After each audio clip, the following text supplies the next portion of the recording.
This is the story of DMT, or dimethyltryptamine, a simple compound found throughout nature which has profound effects on human consciousness. This crystal-shaped compound is called dimethyltryptamine. It's better known as DMT. DMT is created by mixing an enzyme with an amino acid. Even though it's the most powerful psychedelic drug known to man, it's in every single ecosystem all over the world. It exists in plants and grasses, and it's everywhere.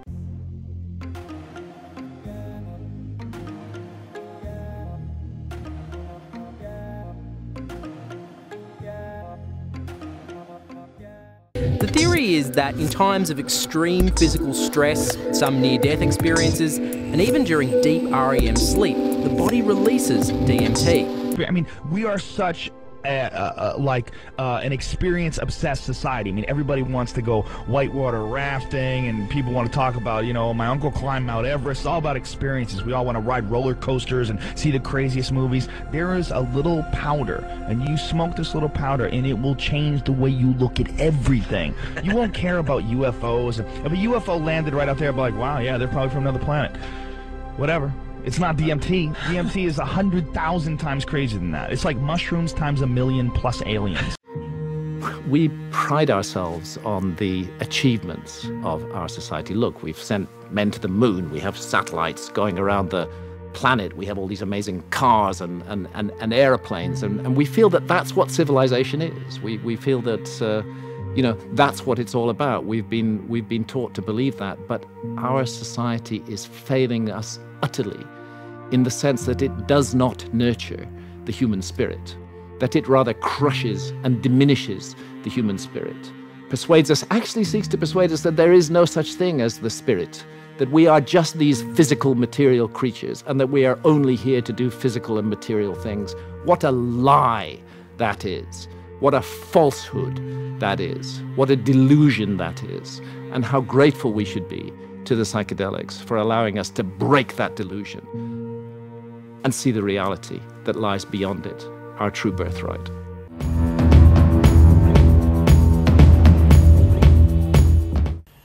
Greetings from Bali. Bernardo, Franklin, Fortuna here, or Bernie, or whatever you want to. Maybe we'll never meet, maybe we will meet. Right, what I'd like to talk about is the nature of reality. What this thing is, this whole, what's life about. This is based on my experience of cross-referencing, as you do in life, everything. Actively participating in hallucinogenics, from acid, mushrooms, to DMT. Hardcore for the last year, really going in depth, trying to work out what this thing is. I came from a UFO background, and probably truth movement, you know. I was forever telling people about 9/11 and the moon landings and all the other things, all the other scams. Right? Now if you turned off right now, cool, it's in for you. Right? But if you've got an open mind and you're one of the 5%ers, we didn't fit in, we don't fit in, right? We never fitted in. At school, because we were born into a system that doesn't serve us, right? We were clued up enough as a kid to understand it didn't serve us. Right? You don't fit in, but basically we're 5D, fifth dimensional beings, spiritual beings experiencing this physical reality, this meat suit thing that we're cruising through life, okay? I'm not a philosopher and I'm not an academic. What I am is everyman. I'm a man with questions, and I think I found some answers to these questions. Like I say, I was drawn by the UFO. I had a real strong feeling for that, and as I went through that and I started to realise there was more to it than just some crank. It's a real phenomenon. And I was heard about interdimensional crafts and things disappearing, and you start to think, how's this, you know, how's this work?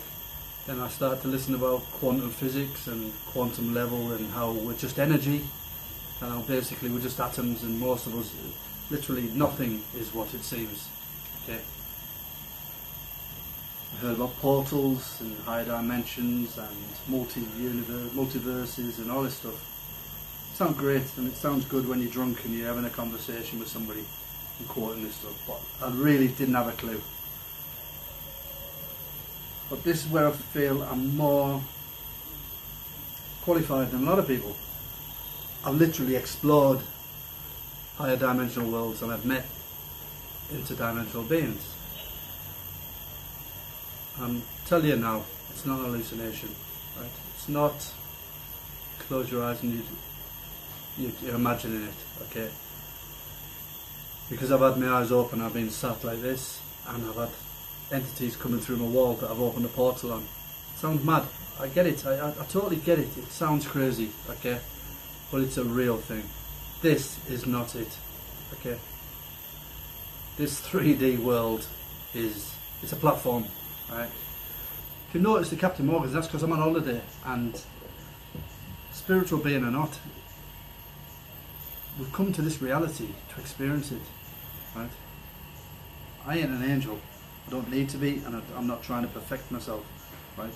I'm trying to have an understanding, right? I'm not here to preach, I'm not here to try and tell you to live your best life, anything, right? If you take something from this, which I hope you do, right? Because I can talk the ear off people, because I've got plenty to say, because I've seen stuff. The spiritual awakening for me happened, I split up with my ex. It's quite a brutal relationship, but she'll say the same, she'll say I was a piece of shit, so I'm not, what I understand now is everything's a blessing and everything's a lesson. So if it's a negative in your life, you've got to take the positive from it, you've got to understand that it happens for a reason. So, but that's by the by. Anyway, I then came out of that relationship and met a beautiful lady, and she gave me the wings, she gave me the space to start to really understand myself, work out what is going on. I was battered and bruised, and mentally and physically, and I needed to understand where I'm going, what I'm doing, why I'm doing it, patterns of behaviour, mistakes that you're making. I was angry, I was an angry man, I was a fighter, had a short temper, and I didn't like that man. That's not me, but deep down I understand that now. That wasn't me, I was playing a part that I felt I had to play, ego based, all the other stuff.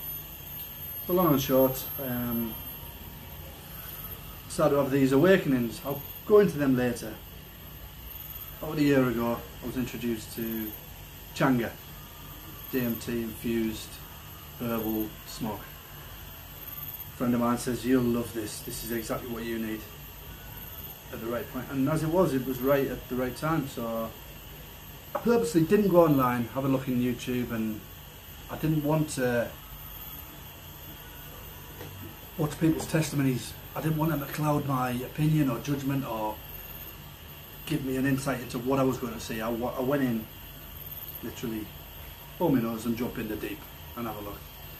So, first time, smoked it, regulation as you do.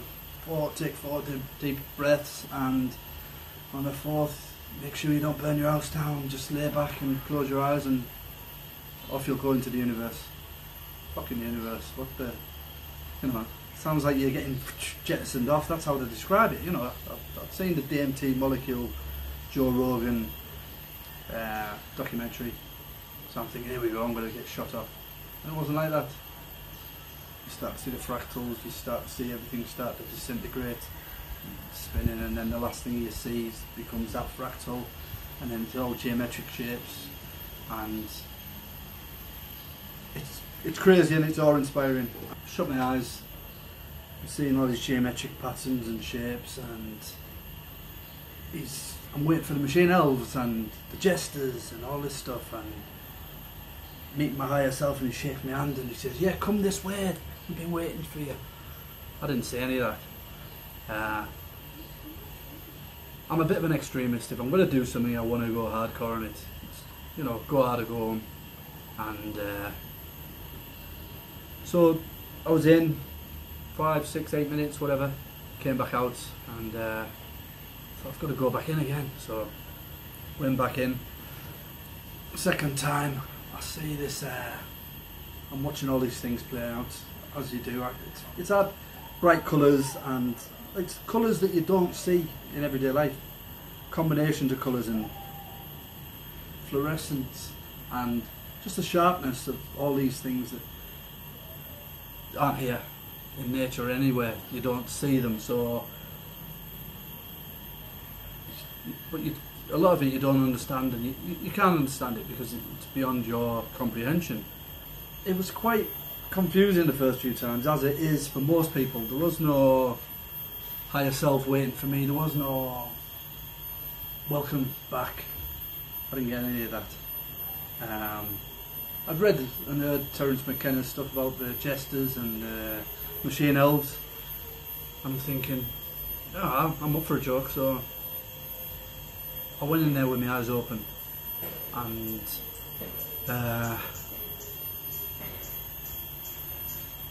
give me a taste of what was beyond the veil. That's the veil. Third eye activation, whatever you think, you know, whatever this thing is, your pineal gland, which I understand now, and I'm not rubbishing it. I understand. I'm trying to talk in layman's terms. I don't want to start quoting trying to sound cleverer than I already am. I'm trying to explain from my point of view. So that's it. So pretty quickly I've been 5 or 6, 8 journeys over a week. I was starting to question what it is, you know, where am I going? So then all of a sudden something changed. I still couldn't understand what was happening. You'd go in, and the first minute or two you'd be having awareness, and then somehow you'd miss a time of 7, 8 minutes, and then you'd have an awareness again at the back end of your journey, maybe 90 seconds or 2 minutes as you're coming out. And then you come out and you're laying there and you're trying to make sense, but you've got all this information that you had, but I've heard it said it's like holding sand in your hand. All that information just slips away. You can't keep hold of it. You know it when it's there. While you're experiencing it, you're yeah, forget it. So I film myself. I used to film myself and then play it back. So hoping I would talk through it, but you're that engrossed in it that sometimes you don't even want to talk about it. So, right, after 5, maybe 10 times, I started to smoked it. I always smoked as much as I could. You just know when you smoke, and then you get this otherworldly vision, and you just feel that you've had enough. Put it down, breathe out, shut your eyes, lay back. And as I laid back, there was a lady and a little girl came in beside me. But I knew them. This is the thing. I knew them.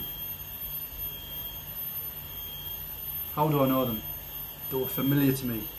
Now, is that the feminine in me and the inner child? I don't know what it is, but I know them and they're familiar. And so this girl's been on a lot of my journeys, a little blonde-haired girl. But the lady she was like a giant. I never saw her face. I know she had blonde hair, but I never saw her face because I was too focused on the thing. So what happened was, I'd smoke it and it'd be like you go as if you're going through a... Have you ever been to a theme park and you're on the roller coaster?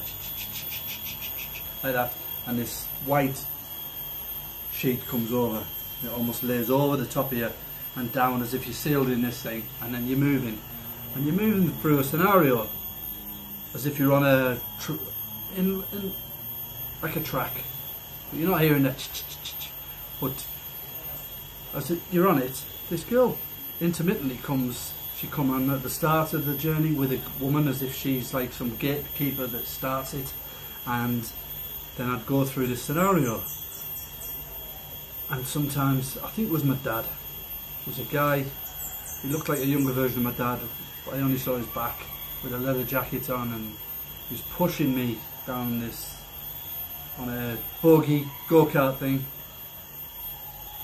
And there's other people, and I'm interacting in this, but I'm not, because it's almost like you're an observer in this play that's happening around you. And at the time, it's just become, it's natural. You don't want to break the spell. You don't want to ask too many questions, because when you ask questions, it fucks the whole thing up. You've just got to let it be. You've got to let this thing ride out.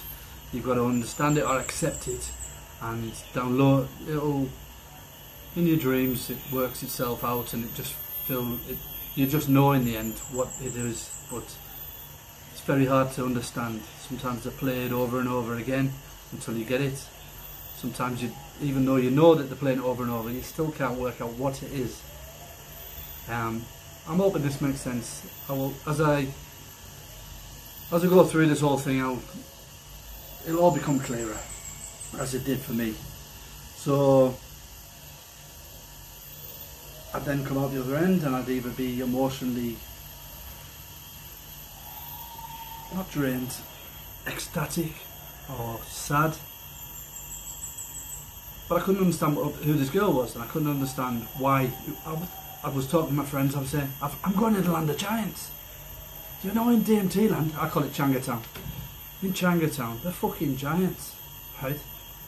They're like 15 foot tall. And I thought, wow. But I knew it was the place looked familiar, and it looked like a sunny day in England. That's the weird thing, right? So intermittently, the girl and the woman, when I was in awe of something, I remember at one time I went in, and you're going through, the woman almost starts a ride for you, and the white thing come over, and I'm in, and I'm moving down this thing, and it's a country lane. It feels like Cornwall. That's just how it feels to me. It feels like one of them little narrow hill roads down in Cornwall. And as I come to the bottom of this hill, there's a lad on a cloud, sat on a cloud at a junction, and there's these other clouds, lads on clouds going past, and it's like a really lovely village. That's the thing. But the guy on the cloud, it's like a motorbike, and he's pulling this wheelie on me, and he's waving, but I know him, and he knows me, and he's going yeah, as if it's like we're looking at an old friend, and I'm sat, and then this girl comes alongside me, and she stands and she's pointing, and this lad comes in, and they're both watching as if they're enjoying watching me. They're as surprised as me. We're watching a guy, a little kid on a cloud, make of it what you will.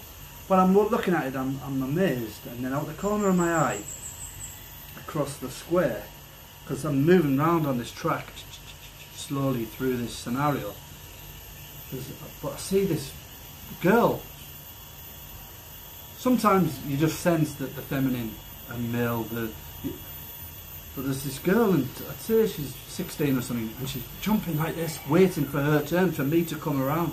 And as I look over, she sends this frame, it's like a metal frame, and it comes across, and it just stops here, by my head. And I don't need to stare, because you just observe, you want to observe everything, so you don't want to be looking like this. So this frame just stops here, and this light just flickers here, and I feel like I'm being downloaded with something. And this, as I move around the corner and the girl's there, I feel so much love, like I could cry.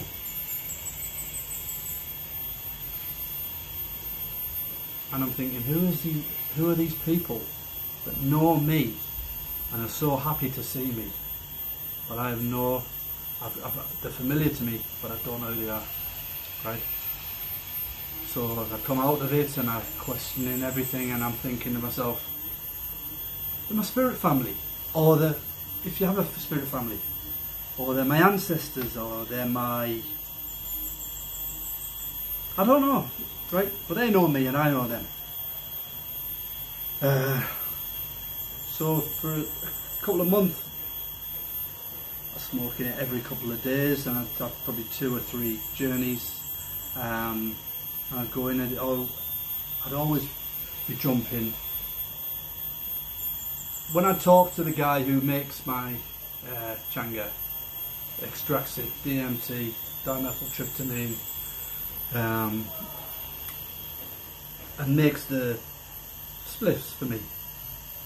I could extract it myself, but I could now because I understand how to do it, but 1, I don't want to, and 2, the guy's cool and he's taught me so many things and he's given me so many insights, but he'd ring me every couple of weeks and he'd say, well, how's it going? And I'd start talking to him about jumping into these bodies and he'd be like, what the fuck are you talking about, man? Like, I've got 20, 30 people sending me testimonies and nobody's doing what you're doing. And I'm like, well, what are they saying? Fractals and going out to the universe and in the void and having somebody take them round and jesters, and I'm like, well, what am I saying? He went, I don't know, man. He said, well, nobody goes as deep as you. That's the thing I understood, is I literally go as hard as I can, smoke as much as I could to get as deep as I could. I was searching for the answers. I found the answers. So when I jump in, it'd be familiar. Some of these towns and places I'd see, or I'd be on the back of a cart going through something, and I'm recognising it, but because it just looks like familiar British countryside or America stuff you see on the telly, and so come to a point where I was smoking it and I went in, and next thing I'm stood in a group of students and they all had these backpacks on and they look like college kids, and I'm looking at the architecture, and the architecture is like Northern Europe, France, Belgium, something like that, or maybe Holland, and I'm looking. By now I want to know what I am, what this thing is that they're seeing, because they're interacting with me. I can't speak to them. Whenever you communicate, you're talking telepathically. So I'm like, there's a group of kids, and I'm going, what am I to you? What am I to you? And they're coming up and they're looking in my eye, and they're like that. And that's when it dawned on me that I wasn't going to the land of giants. I was jumping into other conscious beings' bodies, right? I know, sounds absolute nuts, but once I understood that, everything else fell into place. With conscious beings, right? I can, anything that's got any sentient being, I can experience it. Just the other higher dimensional realities, they're here, right? They're overlaid on top of this.